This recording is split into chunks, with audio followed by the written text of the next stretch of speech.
The Graham Platner watch continues tonight. The U.S. Senate candidate has been called upon by many prominent Democrats to leave the race after allegations of sexual assault.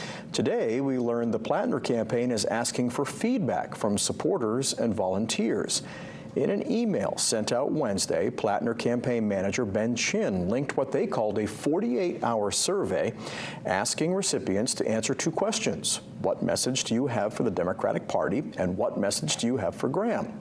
Chin ends the email saying feedback will be sent to the main Democratic parties, saying they want the supporters of Platner's campaign to be considered. It comes as the Democratic Party in Maine has alleged interference from the Platner campaign, with Executive Director Devin Murphy Anderson accusing the Platner campaign of making false allegations and trying to manipulate the process. The Platner campaign denied those claims. The Maine Democratic Party scheduled an emergency meeting for 4:30 this afternoon. That meeting was expected to last at least 90 minutes.